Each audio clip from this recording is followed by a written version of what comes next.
এই 26টা জনগোষ্ঠীৰ এটা ইথনোগ্ৰাফি এইটো ইতিহাসৰ নিচিনাই হয় এটা কমিউনিটি এটা হিষ্ট্ৰী এটা বনোৱাৰ কাৰণেও সিদ্ধান্ত লোৱা হৈছে গতিকে 26টা জনগোষ্ঠীৰ চৰকাৰৰ ইনিচিয়েটিভত আমি তেখেতসকলৰ নিজৰ নিজৰ স্কলাৰ নিজৰ নিজৰ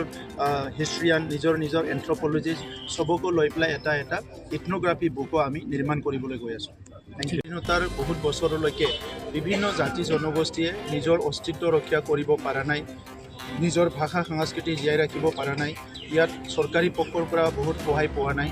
এনেকুৱা কৰি স্বাধীনতাৰ পিছত বহুত সংগ্ৰাম কৰি আহিছিলে আজি বিটিআৰ চৰকাৰখনে আমি বিচাৰিছোঁ আমাৰ ইয়াত বসবাস কৰা 26টা জনগোষ্ঠীয়ে জীয়াই থাকক সকলোৰে ভাষা সংস্কৃতি ৰীতি নীতি অস্তিত্ব জীয়াই থাকক এইকাৰণে এটাৰ পিছত এটা পদক্ষেপ লৈছোঁ প্ৰথম আমি চবৰে ভিজন ডকুমেণ্ট তৈয়াৰ কৰিলোঁ 26টা জনগোষ্ঠীৰ তাৰপিছত আমি 26টা জনগোষ্ঠীৰ মিউজিয়াম নিৰ্মাণ কৰিবলৈ গৈ আছোঁ আৰু অহা 6 তাৰিখত আমি 18টা জনগোষ্ঠী কিছুমান জনগোষ্ঠীয়ে অসমীয়া ভাষা কয় তো বেলেগ ভাষা নাই তেখেতসকলৰ কাৰণে 18টা ভাষা ইয়াত জীয়াই আছে সেই 18টা ভাষাটো জীয়াই ৰখাৰ কাৰণে এটা অভিধান সদৃশ এটা ৱৰ্ড বুক এটা ওলোৱা হ'ব য'ত 1001টা শব্দ আৰু 1001টা বাক্য থাকিব আৰু ইয়াৰ দ্বাৰা বড়োলেণ্ডৰ অন্তত এটা জনগোষ্ঠী আনটো জনগোষ্ঠীৰ ভাষাটো শিকিব পাৰিব আৰু ভাষাটো জানা মানে এইটো মানে বহুত মৰম আৰু আন্তৰিকতা বাঢ়ি যায়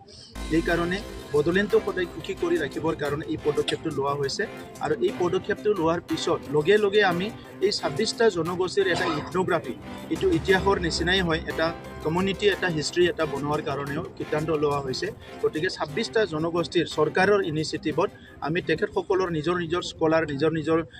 হিষ্ট্ৰিয়ান নিজৰ নিজৰ এন্থ্ৰপলজিষ্ট সবকো লৈ পেলাই এটা এটা ইথনোগ্ৰাফি বুকো আমি নিৰ্মাণ কৰিবলৈ গৈ আছোঁ স্বাধীনতাৰ বহুত বছৰলৈকে বিভিন্ন জাতি জনগোষ্ঠীয়ে নিজৰ অস্তিত্ব ৰক্ষা কৰিব পৰা নাই নিজৰ ভাষা সংস্কৃতি জীয়াই ৰাখিব পৰা নাই ইয়াত চৰকাৰী পক্ষৰ পৰা বহুত সহায় পোৱা নাই এনেকুৱা কৰি স্বাধীনতাৰ পিছত বহুত সংগ্ৰাম কৰি আহিছিলে আজি বিটিআৰ চৰকাৰখনে আমি বিচাৰিছোঁ আমাৰ ইয়াত বসবাস কৰা 26টা জনগোষ্ঠীয়ে জীয়াই থাকক সকলোৰে ভাষা সংস্কৃতি ৰীতি নীতি অস্তিত্ব জীয়াই থাকক এইকাৰণে এটাৰ পিছত এটা পদক্ষেপ লৈছোঁ প্ৰথম আমি চবৰে ভিজন ডকুমেণ্ট তৈয়াৰ কৰিলোঁ 26টা জনগোষ্ঠীৰ তাৰপিছত আমি 26টা জনগোষ্ঠীৰ মিউজিয়াম নিৰ্মাণ কৰিবলৈ গৈ আছোঁ আৰু অহা 6 তাৰিখত আমি 18টা জনগোষ্ঠী কিছুমান জনগোষ্ঠীয়ে অসমীয়া ভাষা কয় তো বেলেগ ভাষা নাই তেখেতসকলৰ কাৰণে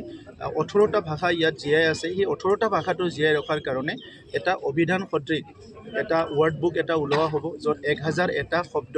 আৰু 1001টা বাক্য থাকিব আৰু ইয়াৰ দ্বাৰা বড়োলেণ্ডৰ অন্তত এটা জনগোষ্ঠী আনটো জনগোষ্ঠীৰ ভাষাটো শিকিব পাৰিব আৰু ভাষাটো জানা মানে এইটো মানে বহুত মৰম আৰু আন্তৰিকতা বাঢ়ি যায়